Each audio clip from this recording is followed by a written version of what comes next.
Hola Pablo, hola a todos. Sí, hoy por Zoom porque bueno, estamos reforzando las medidas y cada uno desde lo personal creo que nos tenemos que replantear, o por lo menos eso intento yo, ahora en qué podemos ayudar para combatir esta pandemia, lo que hablábamos los programas anteriores, de los cuidados personales de cada uno y cada una con respecto también a nuestra salud y a la de los demás. Eh, Muy importante también, creo que viene justo el programa de hoy con el tema de la salud laboral porque, bueno, se está viviendo en carne propia también con esto de la pandemia, ¿no? Están reflotando eh, estos problemas no solo, digamos, a lo cotidiano, a lo de todos los profesionales que están trabajando, sino también también al sistema propio de salud. O sea, lo sufrimos todos los que trabajamos de alguna manera u otra, así que me pareció muy pertinente también el tema. Cristian, si te parece, voy a presentar este debate que vamos a hacer hoy aquí en Sanos de la Azotea.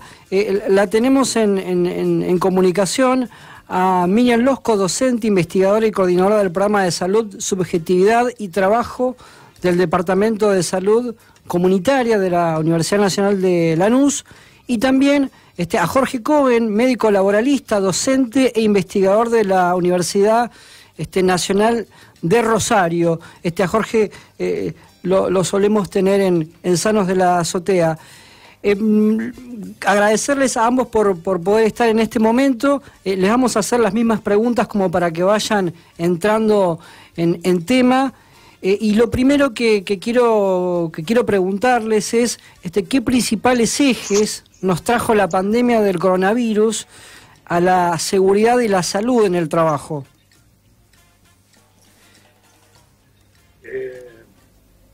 ¿Quién comienza? Te vamos a hacer comenzar a vos, Jorge. Tiraste la primera piedra y vamos.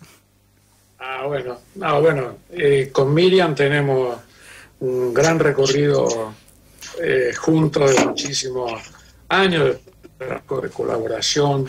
Hemos integrado varios colectivos y seguimos en varios colectivos juntos. Por eso nos complementamos bien. Yo creo que para analizar la situación de qué nuevos ejes trajo la pandemia a la situación de la salud de los trabajadores, tenemos que plantear que la pandemia tiene tres dimensiones. Una es la dimensión sanitaria, epidemiológica, otra es la dimensión económica, productiva, y una tercera dimensión que es la dimensión ideológica, política y cultural.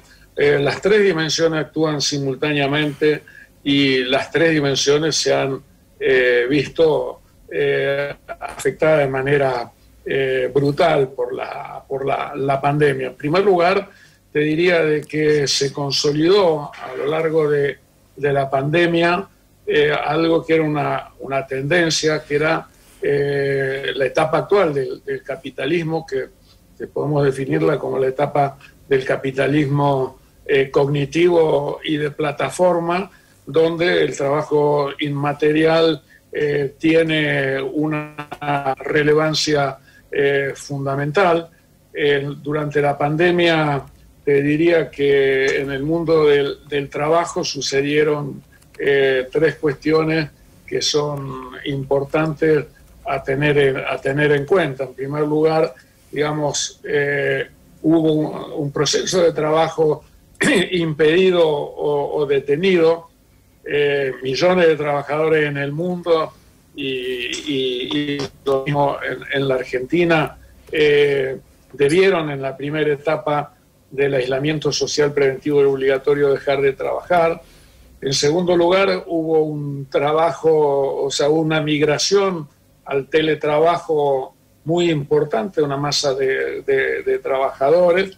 Y en tercer lugar, los trabajos que quedaron, como en primer lugar, aquellos que fueron considerados como trabajos esenciales, y luego a medida que se fueron abriendo de manera indiscriminada todas las actividades,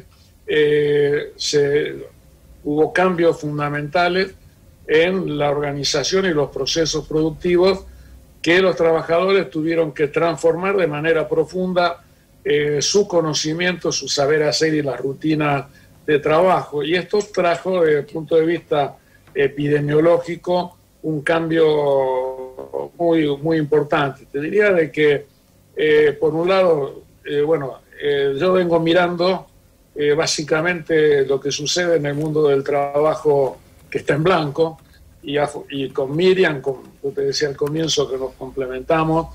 Miriam viene siguiendo muy de cerca y con mucha investigación desde su lugar en la Universidad de Lanús y con los grupos con los que trabaja, lo que ocurre con las trabajadoras de casas particulares en el ámbito informal. Te diría que en el ámbito del trabajo formal vemos dos momentos muy definidos de qué ha sucedido con la pandemia, que me parece importante remarcar.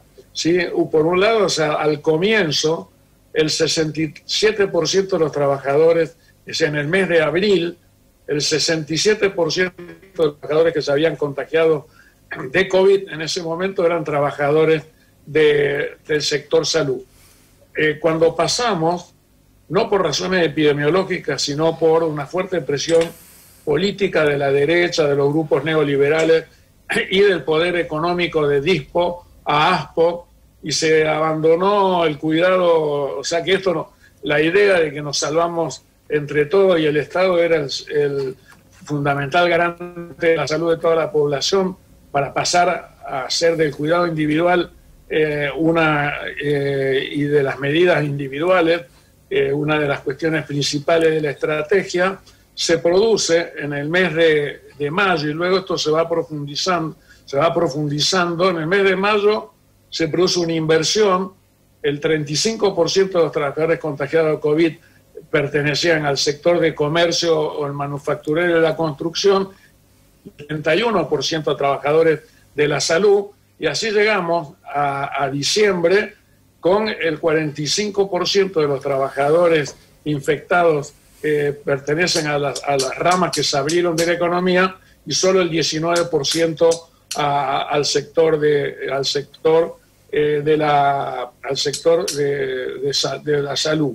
Es decir, que hay una migración y hay un acompañamiento, y hay un cambio inclusive en la curva del COVID, vinculado a estas dos dimensiones, a la dimensión política y a la dimensión económica, en lo que es la evolución de la propia pandemia. Y el tercer punto que me gustaría a mí señalar de los cambios que trajo la pandemia es que cuando se nos hizo creer que ya estábamos en pospandemia, o sea, a fin de 2020, comienzo del 2021, es cuando pasamos de un brote de la primera ola de COVID a una segunda ola en un crecimiento casi vertical que nos lleva a esta situación hoy, donde lo único que cabe hacer es botón rojo ya, de manera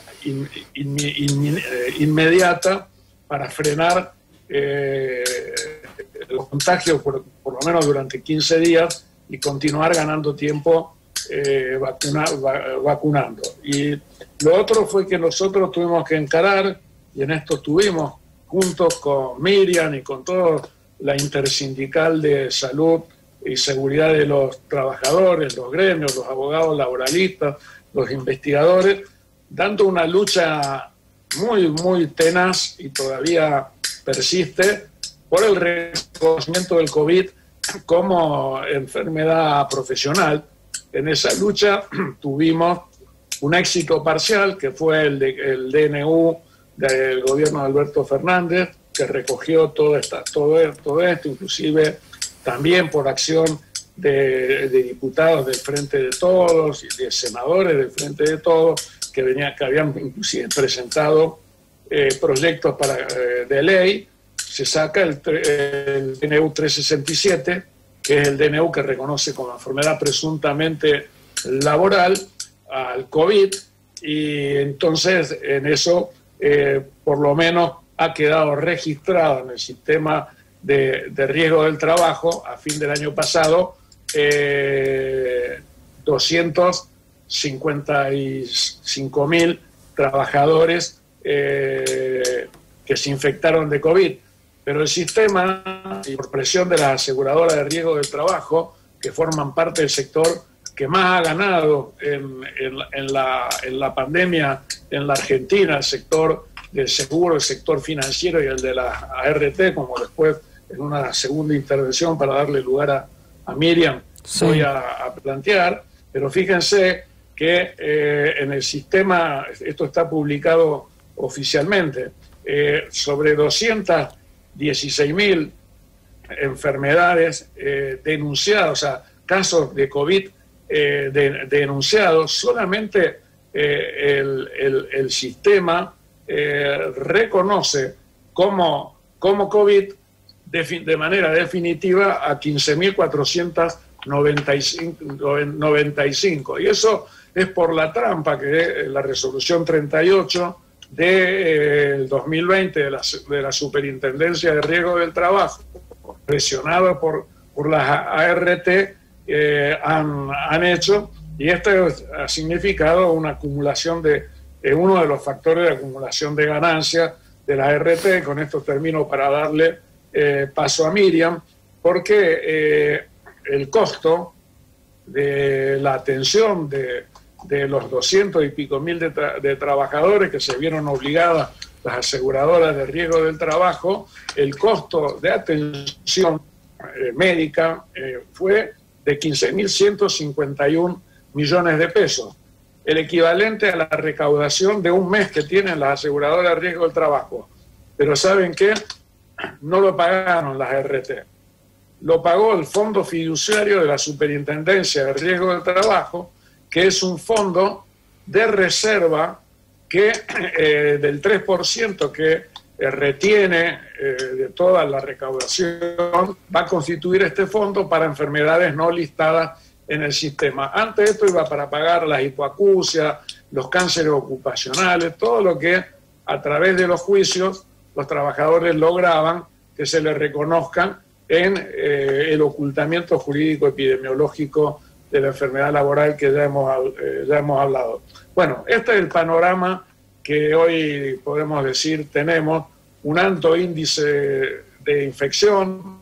La prensa da cuenta hoy de que en la ciudad de Buenos Aires ha muerto un nuevo trabajador de la educación, un docente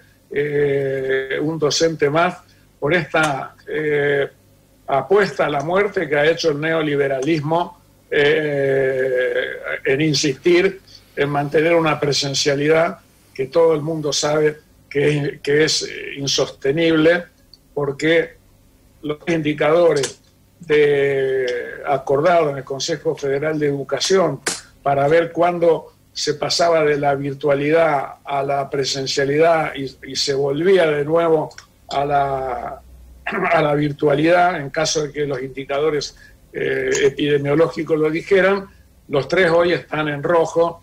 Tenemos una cantidad de casos que superan ampliamente el índice de los 200 casos por 100.000 habitantes. Estamos en aproximadamente 685.000.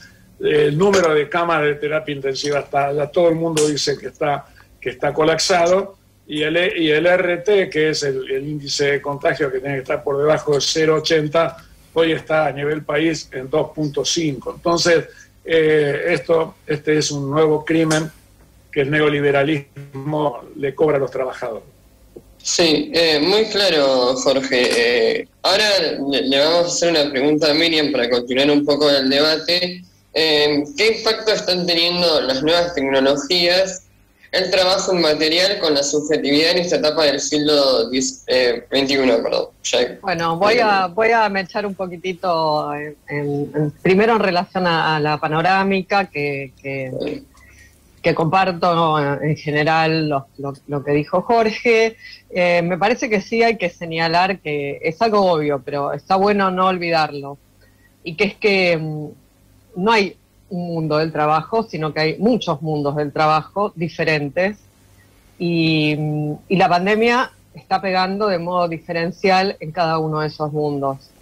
No es lo mismo trabajar desde la casa que trabajar siendo un esencial, entre comillas, que ser alguien que está en el mercado informal de trabajo. Es muy diferente desde el punto de vista del impacto que tiene en lo económico y también en los procesos de salud-enfermedad. Y claramente el panorama que se nos presenta hoy, además de que toda la economía argentina ya venía claramente golpeada, obviamente empeoró en todo el mundo la economía y también acá. Pero ¿quiénes padecen más esta situación? Los que más padecen esta situación son los sectores informales, los sectores que ya eran pobres, y dentro de estos sectores, las mujeres. Las mujeres que además están sujetas a una doble o una triple presencia. Van a sus lugares de trabajo, cuidan a los hijos, sobre todo las mujeres de sectores populares, ¿no? La otra cosa que a mí me parece importante señalar es que es como que la pandemia también, en todo el mundo, no solo acá, creo que pone en evidencia algo que estaba desde antes, por supuesto, pero ahora nadie lo puede como dejar de ver, creo. Y que es que sin ciertos trabajadores, que ahora desde el año pasado empezaron a ser esenciales, lo digo un poco entre comillas, entre los cuales están los médicos, por supuesto, las enfermeras y todo el personal de salud del sector formal, pero también forman parte de ese colectivo de esenciales los trabajadores del transporte, los que recolectan los residuos, los trabajadores de cementerios, las trabajadoras que cuidan personas, las que van a limpiar, y realmente esa esencialidad no se condice con el reconocimiento y con el cuidado de estas personas que no están siendo vacunadas. Entonces acá tenemos una situación que me parece que hay que puntuar, ¿no? Son esenciales para una cosa, pero para otra parece que no. En fin, ayer ustedes habrán visto, quizás en un diario salió una nota, un informe sobre un cálculo de muertes que no nos termina de quedar claros, ¿no? De contagios y de muertes.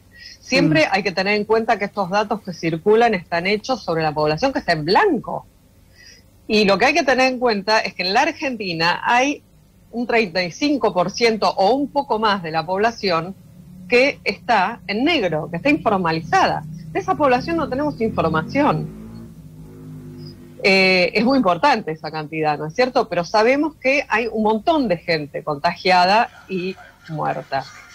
En relación a la pregunta que vos me hacés, ¿qué impacto, así como está formulada, ¿no? ¿Qué impacto están teniendo las tecnologías, lo que vos dijiste, el trabajo inmaterial y la subjetividad, ¿no? Tres grandes palabras, digamos, tres grandes conceptos. En primer lugar, no me voy a meter en una cuestión de debate conceptual, pero la expresión trabajo inmaterial, el concepto, es un poco complejo, ¿no? Es un concepto que fue formulado por un sector, digamos, de los marxistas autonomistas, digamos, Negri, Virno, Hart. Es muy específica, a mi juicio, bastante discutible, y creo que, bueno, no es para debatirlo hoy, pero si entiendo el sentido de la pregunta, puedo decir que hoy más que nunca queda claro que no se puede hablar, bajo ningún punto de vista, de una hegemonía del trabajo inmaterial, es decir, del trabajo meramente cognitivo, en donde lo central son los datos.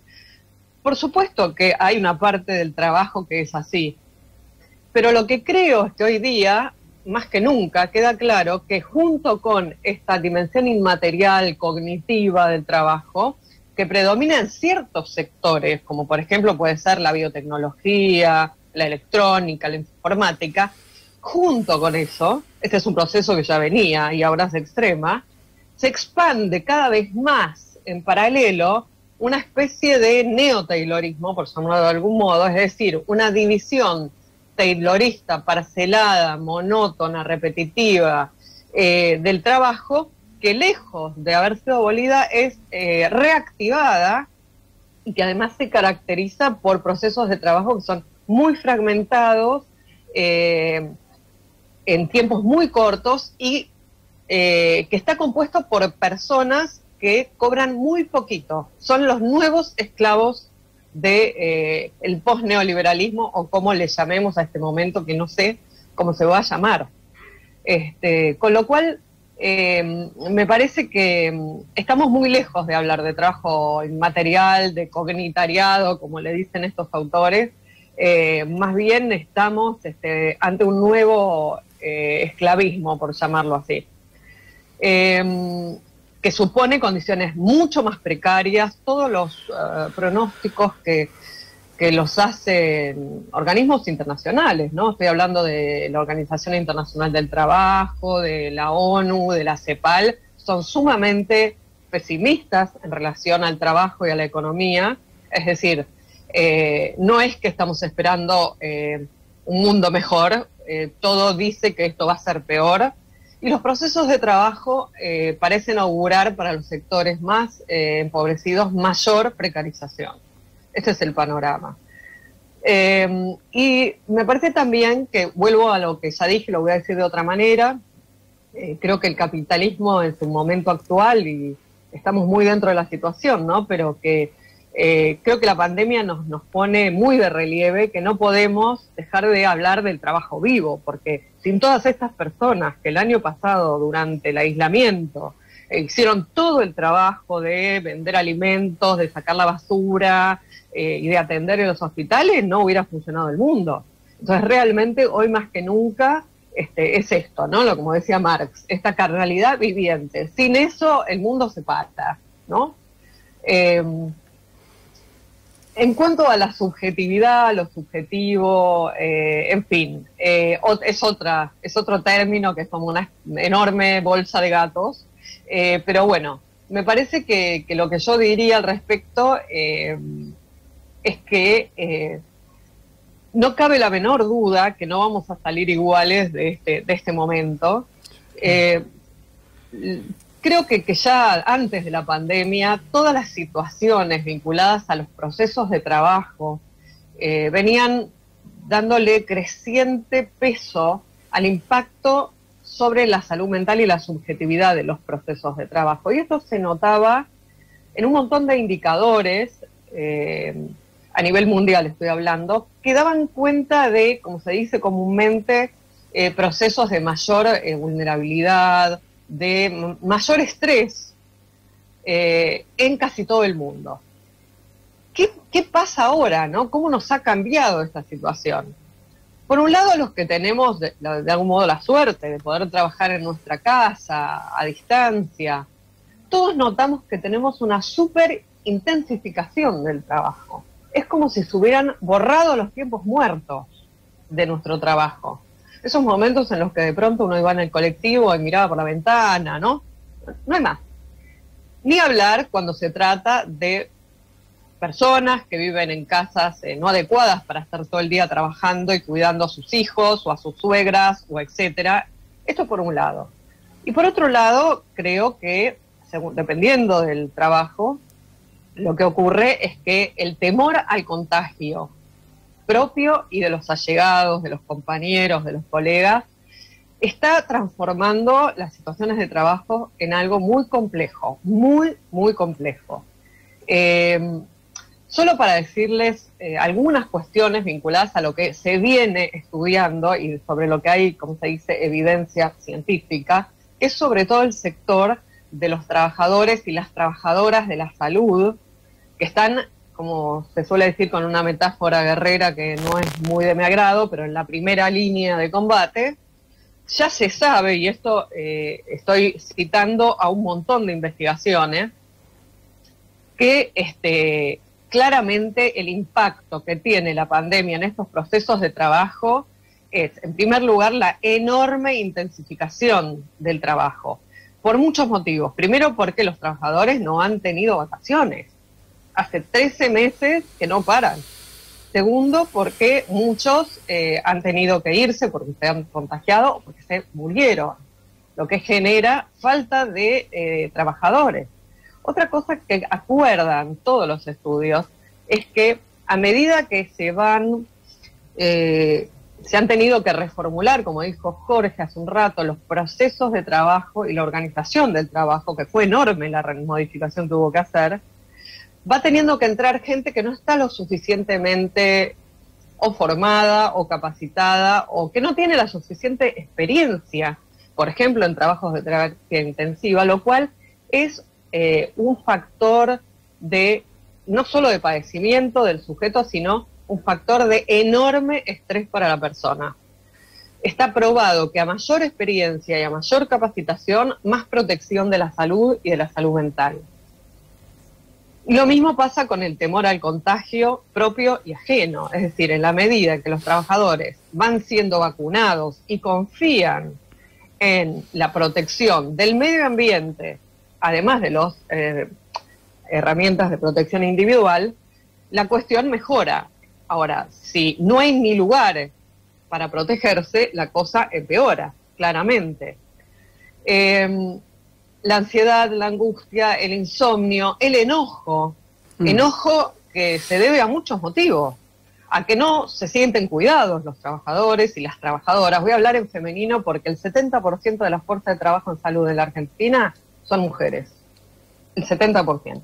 Entonces, las trabajadoras de la salud tienen razón de estar enojadas. No se sienten cuidadas, en muchos casos, no en todos, en muchas provincias, no tienen aumentos, no tienen el espacio necesario y además el enojo con la población, que parece que vive en otro planeta, ¿no? Mientras hacen lo imposible para cuidar a la gente, ven que mucha gente está en otro planeta, yendo a las plazas, tomando cerveza. Por último, me parece que es importante destacar, y ojalá que no sea así, pero muchas investigaciones de otros lugares, sobre todo de Europa, el año pasado, dieron cuenta de un fenómeno terrible al que tuvieron que acomodarse, por decirlo de alguna manera, los trabajadores de la salud, que fue el de tener que elegir a quién tratar y a quién no, a quién desconectar y a quién no. Y por más protocolos que haya, eso es algo terrible porque pone a las y a los trabajadores en una situación de terrible sufrimiento ético, que es como lo llamamos en nuestro área de estudio, ¿no? Es decir, ante una situación de tener que hacer algo que puede estar en contra de nuestras convicciones morales y éticas personales y profesionales. Entonces, como ven, hay un amplio espectro de situaciones que estamos atravesando, que están atravesando en particular los trabajadores de salud, pero no solo ellos. Podría hablar más también de otras poblaciones, pero bueno, no quiero acaparar todo el espacio. Así que bueno. Bien. La verdad que los escuchamos a los dos y sabemos que tiene un gran compromiso de hace muchos años con la salud laboral y sus distintas facetas, un eje clave si pensamos un sistema de salud más integrado en la Argentina. Se nos va el tiempo, la verdad que se nos va el tiempo. Yo quisiera comprometerlo tanto a vos, Jorge, como a vos, Miriam, para poder por ahí profundizarlo desde Sanos de la Azotea en un espacio para un poco más ampliado. Creo que ambos no solo tienen un compromiso obviamente en la academia, sino también militante de una vez por todas poder pensar en la Argentina en un sistema que tenga que ver con la promoción de la salud y con mejorar las condiciones de medio ambiente de trabajo. Así que eso creo que eso es un tema central para un debate. Creo que otra de las cuestiones que ha puesto de manifiesto la pandemia es justamente la necesidad de incorporar la cuestión de la salud de los trabajadores a un sistema único integrado de salud, ¿Por qué? Existe un ocultamiento jurídico epidemiológico de la enfermedad laboral, por un lado, porque forma parte de un plusvalor de acumulación de ganancias por parte de las ART con ese desconocimiento que surge de lo que ganan con las primas, pero además hay un dato fundamental que nos dice que esto es una necesidad, que el 65% de las enfermedades laborales de los trabajadores se atienden en el sistema público o en el sistema privado. Y prácticamente el 90% del COVID, de los trabajadores que se infectaron, fueron diagnosticados y atendidos en el sistema público. Creo que esta es una cuestión central, y es una cuestión central en la articulación de la salud de los trabajadores, tanto para abordarla de una manera integral en el lugar de los centros laborales y que es donde la fuerza de trabajo se desgasta, y en el espacio de la reproducción de la fuerza de trabajo, que es en el hogar. Y hoy el lugar de vivienda se ha transformado para más de la cuarta parte de la fuerza laboral de los trabajadores en su ambiente de trabajo. Fíjense este dato, si tenemos fin del año 2019, solo el 5,8% de los trabajadores ocupados trabajaban en la vivienda. Y a final del 2020, según el dato último publicado por el INDEC, tenemos al 23% de los trabajadores trabajando en su casa, y a un 6,3% que está ausente en su espacio laboral, porque son trabajadores considerados de riesgo.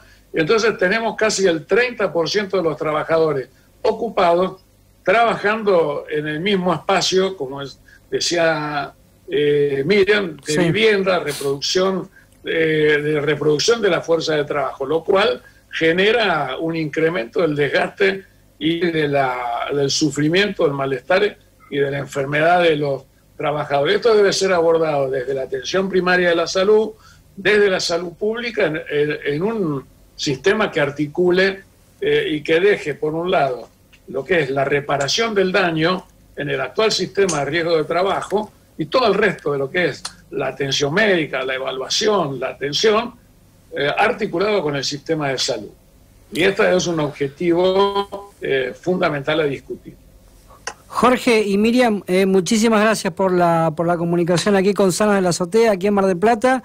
Y bueno, reitero volver a convocarlo porque es un tema clave, porque atraviesa toda la política sanitaria que tenemos en el país. Así que muchísimas gracias.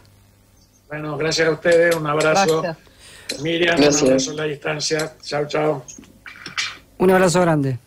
De la azotea, en el dial 88.7 la señal. Es el lugar, es nuestra voz. Estamos donde tenemos que estar. Radio